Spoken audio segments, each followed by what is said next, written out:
Hey everybody, and welcome back to my channel. I am Mrs. Berry, and this is part 2 of how it all started, me telling my story, different things like that. So if you missed part 1, I will link it down below. But listen, we got a lot to cover in part 2 and kind of like the middle of my life. So without further ado, let's go ahead and get started.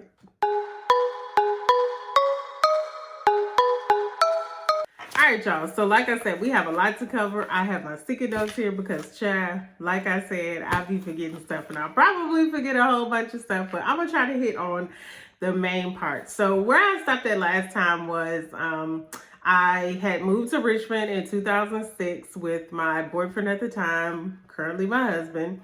So I moved to Richmond. I did have a job before I started. So a couple of weeks before I actually moved, I started job searching. And I did take a job at a car dealership. Now, it wasn't anything extravagant. Remember, I did have my degree, but this was not in my field. It was more business development. It was cold calling, different things like that, for one of the Toyota dealerships in the Richmond area. And so I was working there making like $7.50. So it wasn't much more, or it probably was about the same that I was making before I moved to Richmond. So about $7.50 an hour. And then I was also making commissions based on the appointments and different sales and things like that. So altogether, I would say I made about an additional $1,000 a month with my commission. So $7.50 hour plus roughly $1,000 commission. That same month, which was September, when I moved, like I told you, I had a car before. Y'all, that thing was leaking oil, something terrible.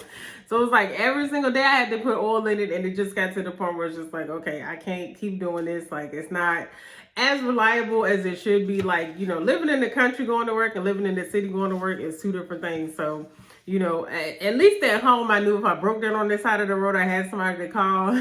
I didn't know anybody in Richmond outside of my boyfriend at the time, so I did not want to be stuck on the side of nobody's highway. So y'all, I bought a car, and so it's actually I still actually have the car today, like 17-ish years later. I still have that car, y'all. So listen, but when I bought the car, my credit wasn't that good. I really didn't have a lot of credit out. Like I told y'all before, I had the credit card that went into settlement. I had actually broken my leg in college as well. So there were some medical bills that came along with that the insurance didn't cover. So I had those on my credit. So I really didn't have a good credit record at all. So the car that I ended up buying, I had to put a little bit of money down, but not too much. It was brand new. So, you know, I thought I was fancy, girl. I done bought me a brand new car off the lot. It had 14 miles on it when I bought it, and I put 7 of those on it during a test drive. But y'all, I was paying $409 a month for this car. And it was a small car. It was the base model. It was no bells and whistles. It was pretty much basic. It was the basic model. And $400 and some a month, y'all. That was hard. I'm not even gonna lie. That was hard. And it was a lot. I mean, it's a lot now for a car payment, but back then it was really a lot. Especially with the salary that I had. It was really going to eat into that. So that was fine. In 2007, so let me go back. So in 2006, when I moved to Richmond with my boyfriend at the time, we shared an apartment with 3 other people. Oh, not 3 other people, 2 other people, another couple, right? So one of his friends from college and his girlfriend, we all kind of lived together in this 2-bedroom, 1-bathroom apartment. So, of course, you know, we quickly outgrew that with 4 people. 2 people probably would have been okay, but with women there, it was 4 of us, you know, we quickly outgrew that. We moved out into our own townhome. So we actually moved to one of the other counties that was a little bit further away. And we were paying like $650 a month. Now, again, it don't sound like a lot, but back then, $650 was a grip, okay? Now, it was nice. It was a 2-bedroom, 1.5-bath townhome, so it was plenty of space. It was really nice. Y'all, and we started bare. When I say bare, we had bought a futon, which was like one of the first things we had bought for the place was a futon. And so we had the futon in the living room, and we actually slept on the futon for a couple of weeks as well because we did not have a bed. All the stuff that my husband had when I moved, We got rid of that because it was so old, it was broken, it was tore down. So we went ahead and got rid of it so that we didn't have to like lug it to our new place. So we had the futon. We were sitting on it at day and sleeping on it by night, right? So, you know, at that point, we lived in a military town somewhat. So you guys know that Fort Lee is in Richmond. And so a lot of times military families will move and they need to get rid of furniture. They don't want to take it with them, or they're going overseas and stuff like that. So this was back when Craigslist was a thing. I don't recommend this these days, but this was back when Craigslist was like a pretty legitimate site. So we found this family on Craigslist that were moving. They were getting rid of 2 couches, some end tables. 2 couches and some end tables. And so we got a really good deal from them. I want to say maybe like $150, something like that. They also were giving away this big console with the TV in it, and it was like this big huge wood console thing. So we actually ended up getting that from them as well for a couple $100. It was a really good deal. Wasn't new, but it was new to us. And they even had some couch covers that they weren't using that they went ahead and gave us as well. So we got the couches. They were in good shape though. But we also had the couch covers, so it made it, you know, a little bit more comfortable. Of course, I cleaned the couches and all that. But that's really how we started. I do remember, like I said, a couple of weeks we slept on the futon. When we got the couches, we were still sleeping on the futon. We had just moved it upstairs to one of the bedrooms. But a couple of weeks after that, we actually ended up going to like a Furniture Depot place, and we ended up getting a whole bedroom set. And it was something like a Rent-A-Center type errands thing where you had to pay on it every week or something like that, which I do not recommend. Listen, I don't recommend. I feel like you just spend way more money than you would if you buy it outright. But again, understandably, you got to do what you got to do, and that's what we had to do. So it took us a couple of months to pay that off. Again, I wouldn't recommend it, but that's what we had to do. And so in 2007 as well, I stopped working at the car dealership. I actually got a job at CarMax working for them. And so it was a really good opportunity. It was a big opportunity. Like, you know, CarMax is still a relatively big company. And back then it was like, you know, in its, I wouldn't say in its prime because it's still a good company, but you know, it was like, it was the place to be, right? It was the place everybody wanted to work at. So I actually ended up getting a job there. It was very entry level, y'all. And you know, when I say humble beginnings, listen, I started out pretty much like opening mail. That's what I did there. But I took that job, y'all. I took it. I was making maybe $12, $13 an hour. So it was definitely a pay increase for me.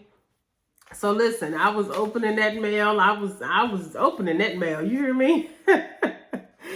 So I started at CarMax doing that, you know, and I got a couple of promotions as I was there over the years. And I actually worked for them for 7 years. But in the midst of that, in 2009, we actually moved to another apartment. So the place that we were at when I started working at CarMax, it was about a 50-minute drive. And so it was really long. Like, it just called for a really long day. And so, you know, I convinced my husband, like, hey, let's move closer, which we ended up moving maybe about 15, 20 minutes closer. So it kind of made my drive shorter, but it made his just a little bit longer, because when we moved into the townhome, he could actually walk to work. It was very, very close. Like, he could walk.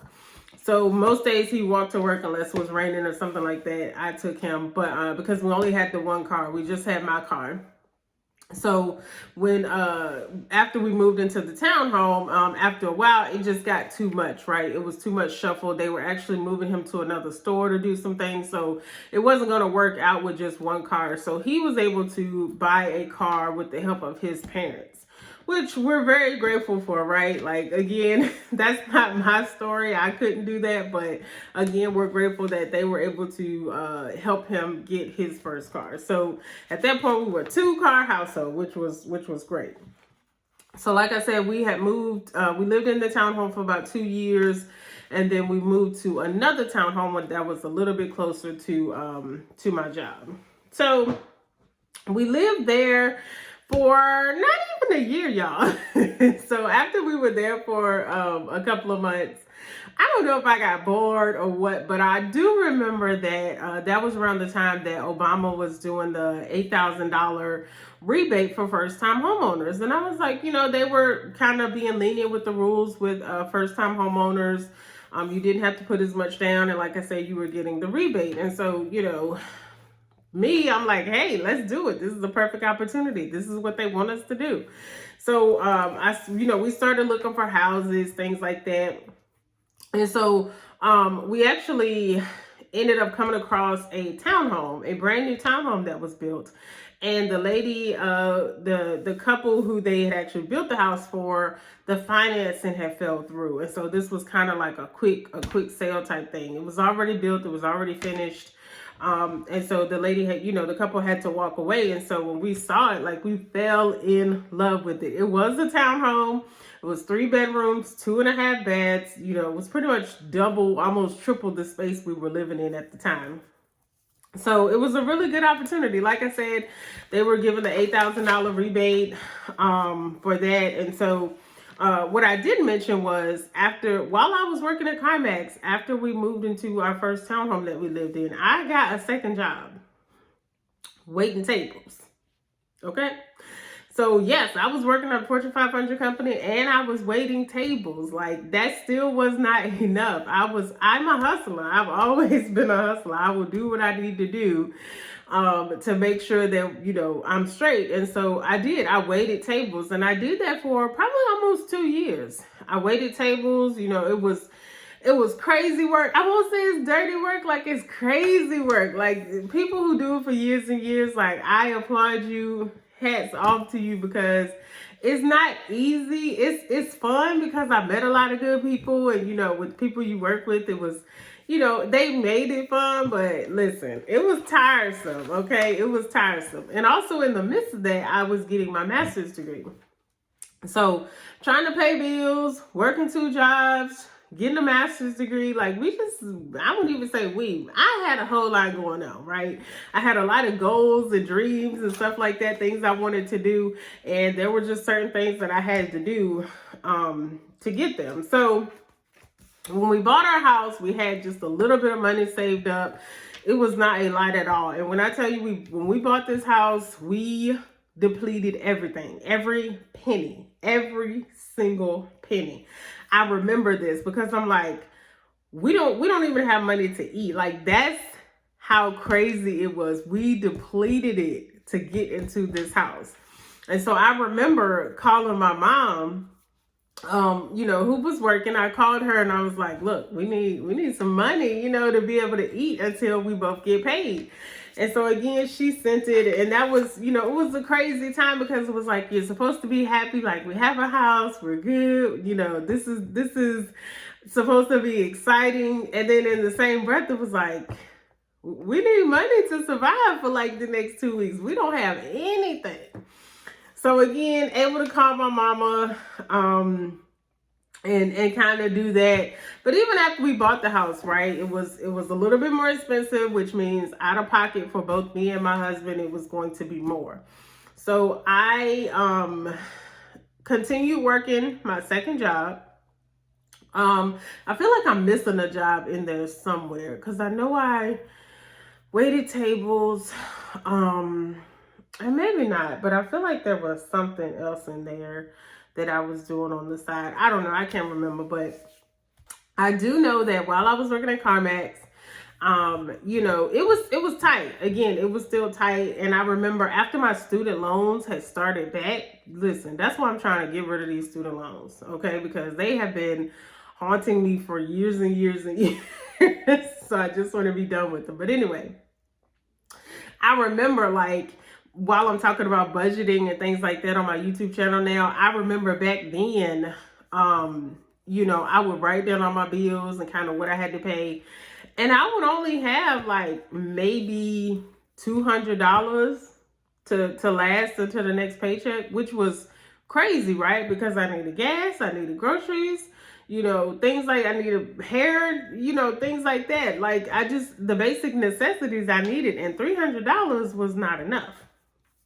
And me and my husband were kind of in the same situation. Again, we were not house poor. I wouldn't say we were house poor, but we had bills. We had things we had to take care of. We both had student loans, and we also had credit cards. So that was the other thing. You know, I had maybe $250, maybe some weeks $300 that we were trying to work with until the next paycheck, and then credit cards. So we were both maxing out our credit cards, right? So again, we fell into the trap of kind of just digging that hole, robbing Peter to pay Paul, pay this with the credit card, pay it off this date, pay it with the credit card. You know, it was things like that. So it got out of control pretty fast. So I got my MBA, y'all. I was happy. I was like, woohoo. You know, I started looking for other opportunities while I was at CarMax. And you know, I'm looking at things like more so promotion, right? Because again, I have my master's. I've been there for a couple of years. You know, I've been on a couple of different teams. And so I was thinking, you know, now's the time for me to really try to branch out, you know, get more of an analyst role, you know, and a level up. And y'all, I applied for 15, maybe 20 roles at CarMax, both inside my team and outside the team that I was on. You know, and it got to a point where the manager I had at the time, she told me, she said, you need to stop applying for jobs. I'm not going to approve any internal transfer requests. Like, you're not ready. You're not experienced enough. You know, you're just not ready to be there. Right. That's what she told me. And she said, I'm not going to approve anymore. So don't put any more in. You know, that's just the end of it. So I said, you know what? Okay. And after being with the company for 7 years, moving around like I had, you know, I consider myself a pretty decent employee. I was there every day. I did what they told me to do. I tried to, you know, work on different projects, help different teams out when I wanted to. You know, I was the ideal, in my mind, I was the ideal employee. Right. And so this was back when I, you know, was getting to work on time and everything. But anyway, so I remember her telling me that. And what I'm about to say next, I don't recommend. I don't recommend it. I don't recommend it. I'm not proud of it. But I don't recommend it, right? I'm not proud of it, but I did what I did and I stand on it today. But I don't recommend this at all. I'm not telling you to go do this. A few days later, I put in my resignation. I did not have a job lined up. None of that. I said, you know what? God has something else out there for me. Like, if you're telling me that this is where my role ends at CarMax, then that's where it ends. No hard feelings. So I went ahead. I put my resignation in. I did not have a job lined up. Absolutely did not have a job lined up. And I remember my manager saying, like, what are you going to do? Where are you going? And I was like, I'm going home. Like, I remember saying that, like, I'm going home. I'm going home because I'd rather be at home than to be here knowing that I'm not appreciated, that I'm undervalued, that I'm not going to get anywhere, because that's how I took it. Whether or not she felt like she was saying it that way, I took it as, this is the end of the road for you. Okay. You either stay here and do this or you move on. And so I chose to move on, which she didn't say move on. Never did she kind of imply that I needed to leave, but it was more so like, this is it. You either accept it or you don't, right? And I was, in my mind, I was like, I don't accept this because this is crazy. So I was out of work, y'all. I do remember having some money though. So again, I've been with the company 7 years, so I had a 401k through them. So I ended up cashing that out. And it was also around tax time, so we had got a little bit of tax money back. So we had a couple of $1,000s to play with, right? So again, I really wasn't, you know, again, in my mind, I'm like, oh, we got some money in the bank. I'm not in no hurry to find no job. So I probably didn't really do a whole lot for about 2 weeks. You know, I did the things that, yeah, I feel like housewives do, right? I was like cooking and cleaning, and I was going to appointments, and I was catching up on life, like things that I just didn't have time to do because I was working. So after about 3 weeks, I started, I was still applying for jobs. I just wasn't like interviewing and stuff. So I would say after about 3 weeks, I started getting called for interviews. And so I went on about 4 interviews over the course of like 2 weeks. So at this point, it's been like a month and a half. Went on 4 interviews for really good roles in different companies, and I didn't get any of them. So all of the jobs would come back and say, oh no, unfortunately we hired someone else, you know, this, and this. And so after about 4.5 weeks, a month of that, you know, I was getting discouraged. I had a conversation though. This is important. I had a conversation with God when I first left CarMax, and I said, look, this is what I'm making today. This is what I want to make in my new role. Like I set a number. I said a number out loud, and I said, God, if this my next job, this is what I want to be making. No less than this. Boom. So what's crazy is the roles that I had interviewed for, they were not paying that at all. Right? But again, after like the second interview, I was like, okay, all right. After the third one, I was like, oh man, you know. So even at the fourth one, I was like, okay, it's not paying what I want to, but like I just need something, right? I can't keep living off of the little bit of money that's in the bank. Like I need a job. I need to have an income. So, you know, I ended up being at one of the offices for an interview. And so I did the interview, and I was coming out, and this lady stopped me. And she said, what is your name? It was a black lady. She just, like, again, I was walking out, getting ready to go to my car. I finished up an interview. She said, what is your name? And I said, hey, her name is Jessica. You know, I told her what my name was. And she was like, oh. She said, you know what? I've seen your resume. I have something for you. And I was like, okay. She was like, give me a day or two. I'm going to give you a call. I said, okay. So, of course, the job that I was there for, I didn't get that one. And so, again, like clockwork, a couple of days later, she did give me a call. And she said, hey, here's the company. This is what the role is. You know, I think you'd be a good fit. I want you to go out, meet with them, see what's up. Okay. So, here I am. I'm like, Lord have mercy. Here we go again. Okay.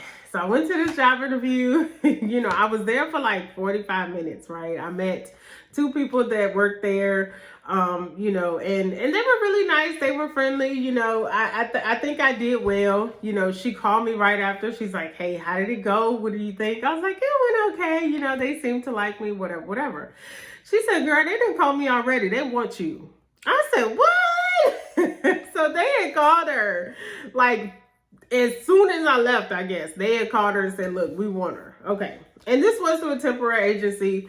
So, you know, again, that's kind of how it was a middle person there. But they called me, and I started working probably like 2 weeks later. So here's how I bring it all together, y'all. That number that I had told God, like, hey, I want to be making this much money in my new role, nothing less than that. He did exceedingly and abundantly more than that number. Okay. So it was my number plus some more thousands. Okay. Now, I won't say how much it was, but I will say that my first day walking in the door at this new company, I was making $25,000 more than I was making when I left CarMax. The fun fact there to keep in mind is that I was at CarMax for 7 years. 7 years I was at CarMax. I have a bachelor's degree and I had a master's degree. And CarMax told me, hey, and I'm not down to CarMax 100%. I mean, the last car I bought was from CarMax. So I still love and support CarMax. But this is just my experience that I had when I was working there. Again, I still have friends at CarMax who love it. I love it for them that they love it. My experience was just a little bit different. But like I said in my first video, it was supposed to happen like this for me. It was supposed to happen exactly like it happened for me, right? So again, I was there for 7 years. I had a bachelor's degree. I had a master's degree. And they pretty much told me I was at the end of my road. And I did not accept that. I did not accept that. And like I said, I walked away with no job. I don't recommend that, but y'all, I had a plan. I had a plan, and I was blindly moving by faith, y'all. I was blindly moving by faith. So again, I was making $25,000 more on the first day of my new job. So I'm gonna leave that there. You can you do what you want to with it. Govern yourself accordingly. All right, so I was at this new company. It was great, y'all. After I worked there for a year, I got hired on full time. A year after that, I got promoted to a supervisor. Start getting my feet wet with some real management experience. Which is love-hate. Being a manager is love-hate. When you manage people, it will always be a love-hate thing. Because you can't please everybody, even though you want to. I'll just leave it at that. It was love-hate. So I was promoted to a supervisor. You know, I think I did really well, worked on several different teams, not several teams, but under a couple of different leaders. You know, and I had a good time. I loved working there. But after about 5 years, y'all, I got bored. I can't even lie. I got bored. I could do what I needed to do, like clockwork. Like it just really was not exciting me anymore, right? You know, there wasn't a lot of opportunity that was coming down the pipeline. You know, they had done some layoffs and things like that. So I was really skeptical about, you know, promotions and things like that, because the company was laying off. Not to say the company was doing bad, but they, you know, reducing workforce, things like that. And so I definitely was not stuck. I won't say that. There was some opportunity, but it just wasn't my cup of tea, right? And so again, you know, I started to get bored. You know, I wanted to do something else. I just wanted to do something else. So fast forward to 2020. It's early 2020, y'all. I'm still at my job. But I'm like, look, I tell my husband, I said, look, I want a bigger house. Oh, so you guys know too, in 2017, well, maybe you don't know, but in 2016, me and my husband got married. So we had already been together 10 years. So after 10 years, we got married. we made it official. Let's get married. I just want to get married. So we got married. Which really didn't change anything, right? Again, we have been together 10 years. We've been living together for 10 years. So it really didn't change anything. Well, let me go back. I won't say it didn't change anything. You know, listen, I digress. I'll get into the whole marriage thing at another time. But it didn't change much when it came to like our income and things like that. I guess I'll say that, right? We were still at our jobs, and we were still doing what we do every day. So we got married in 2016. My father also passed away in 2016. My husband's father passed away in 2017. My grandma passed away in 2017. You know, we had I had an uncle that passed away, you know, shortly after that. So, you know, it was a lot of emotional stuff that was kind of tied into there. And again, I can get into that a little bit later, but, you know, I won't say, you know, it was just all about the money aspect of it, right? Me and my husband, we equally went through a lot of things when it came to our family and people passing away and stuff like that. And that's hard, right? When you're young and you kind of get to that point in your life where you're like, look, it's, you know, our parents are old enough to pass away, you know, and that hurt, right? It really hurt. But again, you know, we were both really grateful for the jobs that we had. They were both very understanding. I was actually able to work hybrid sometimes. If you all don't know, my dad passed away from cancer. So there were a lot of appointments and things like that he needed to go to. And I wanted to accompany my mom to that, which required me to, you know, in most cases, take a day off or travel. And my job was very flexible with that, with letting me work from my mom's house or wherever I needed to be able to support my mom, my dad, and my family. So very grateful. Again, I'll get into that in a different video if you all want to hear more about that. But I would say it was early 2020. And you know, I felt like we were outgrowing our house, right? We lived in a 3-bedroom, 2.5 bath townhome. But in 2018, I had actually joined a MLM, multi-level marketing company, and I was selling jewelry. And y'all, this thing got out of control real fast. I know a lot of you guys support me, but this thing got out of control super fast. So it started as like I had jewelry in one corner of our dining room, right? And then, and I can link what the house looked like down below, because I recorded when we sold it and kind of when we bought the house that we live in now. So I'll link that in the description box. But it started off as like a little corner in my dining room. Right? It grew to a bigger corner in the dining room, and then it started going upstairs in one of the spare bedrooms, and then it just like completely took over that room, right? And so again, while I was with that jewelry company, I had some big plans, right? So you know, nothing against it, because I did make money doing it, but you know, I had that dream like a lot of people do when they go into businesses like that, right? I'm going to make this big. This is going to be huge. I'm going to have this, and it's going to give me the opportunity to do that. And it did give me an opportunity to do a lot of things. It just wasn't what I needed at the time. I will say that. And so, but during that time when I thought it's what I wanted to do, and I thought that's what I needed, I actually ended up starting another business. So here I am with 2 businesses. I have 2 businesses. And I'm running these out of my home, right? So again, at the time, I thought that's what I was going to do long term. I was working full time, and then I had the 2 businesses. And so I told my husband, I said, you know, we need more space. I need a dedicated space to like do my business, conduct my business, pack orders, ship orders, different things like that. So we got a realtor. We knew what we could afford based on the situation that we were currently in. Now, again, we had credit card debt, student loans, things like that. We both had car payments. So all that kind of factored into what that monthly payment was going to look like.